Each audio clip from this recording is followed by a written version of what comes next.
Sing paling apik mung kuwi endinge. Heeh, tenan sing paling apik teko Nandasari iki ya mung aso. Piye tak kuwi wae. Ya jare balen neh. Napa? Balen neh. Iso kaya ngono. Iya. Mas Deni. Dalem diajeng Nanda. Ngaturaken wilujeng dalu dumateng sedaya tamu dengan ingkang sami rawuh. Assalamualaikum warahmatullahi wabarakatuh. Waalaikumsalam warahmatullahi wabarakatuh. Menika dalam rangka pernikahan nggih. Pernikahan sowan ana ing daleme Bapak Susilo dalah Ibu Diah. Nggone Ami Woho Siwi Sri Pinanganten Sarimbit Wong Ayu. Sing putri pinaringan asma Roro Ayu Dinda Kinanti S. Sing nomor loro Kakang Mas niki Murah. Nah, sapa iki? Nakamura. Oh, Nakamura kok niki Murah. Nakamura Daisuke. Sasuke. Sasuke lek film Naruto Daisuke. Iya, heeh. Adewe kapan ya iki engko bar iki Mayangkara diundang ana ing Jepang. Wow. Wah, ndah Neo. Numpak kapal iso semaput dalan Saben bloke. Ya andah dene. Bangune paring dedonga Mas Deni diparingi donga dhisik. Iya. Mugi-mugi anggenipun bangun bebrayan bali wisma tansah atut runtut pindho mimilan minturna. Dados kaken-kaken lan ninen-ninen boten pinisaken donya tekaning delahan enggal pikantuk golek kencana ingkang saged tata jalma putra kawan putri ingkang soleh lan soleha.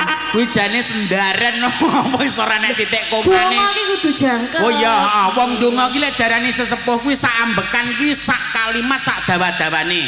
Pi muga-muga dijabah karo Gusti, bibare diparingi ewo iki Pak Susilo dalah Ibu Diah dipinaringan sehat, penak nggone golek sandang pangan kelawan papan ya toh, diparingi berkah iso manfaat donya lan akhirate. Amin ya rabbal. Terima kasih wis kok amin. Matur sembah nuwun nggih.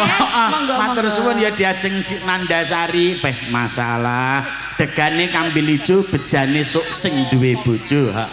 Niki tasik legan menawi Bapak Ibu kersa duwe mantu sinden monggo kula aturi mengke saged DM dumateng Bapak Soleh. Iki EOne sinden-sinden niki nggih.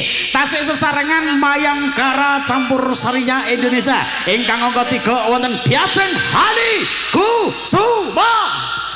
Terima kasih pancen ora tresno Mbak ya kondo sing prasaja yen kowe pancen wis ra tresno Han kondo sing prasaja luwih becik timbang nglarani ati. Kula Mas rungokno. Lho kok cuma rungokno ki iso nyawang buri maksudmu? Sak aku to maksudnya. Iya maksudnya sampean kuwi lek memang wis ora tresno timbangane terus nyelot suwi ora gelem maem. Lah iya. Diet ya diet ning ya aja kenemenan. Ya malah iki atiku lorong lho Mas, atiku. Ati kene lho. Oh iki. Iya. Atiku lorong. Ati iso dengkul. Ya kan saking lek anu aku kulino olahraga.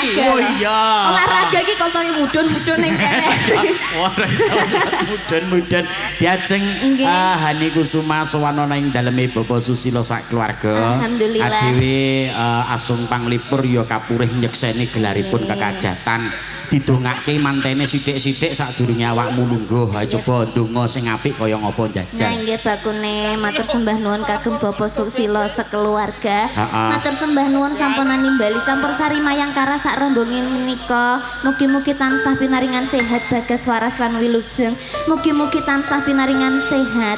Mugi-mugi tansah pinaringan rezeki ingkang kathah. Mugi-mugi. Panggah mugi-mugi kan mendoakan itu ya mendoakan ya aja kakean mugi-mugi ngene lho. Mugi-mugi dipun paringi sehat, rezekine lancar ngono lho. Ora kok dadak amin mugi-mugi ya pas. Ya kuwi iki sampean ora ngerti to, kuwi jeda tinggi mikir. Ya, buat marapalan pasang temanten. Selamat menempuh hidup baru. Semoga berbahagia. Amin. Amin ya rabbal alamin. Amin. Ndang diparingi putra sing solehah kaya ibune. Oh ya tak kira kaya awakmu. Nek kaya aku ya ora mungkin. Kaya jenenge wong Diajeng Hani matur sembah nuwun sanget kepareng lenggah sawetawis nggih. Nggih ngaturaken sugeng dalu dhumateng sagunging para rawuh kakung Sumawana putri kang dadi kinurmatan.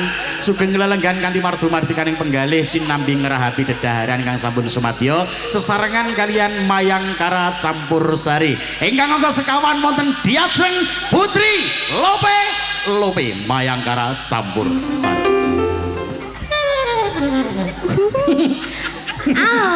Anu ending terakhir gak patek penak. Iya.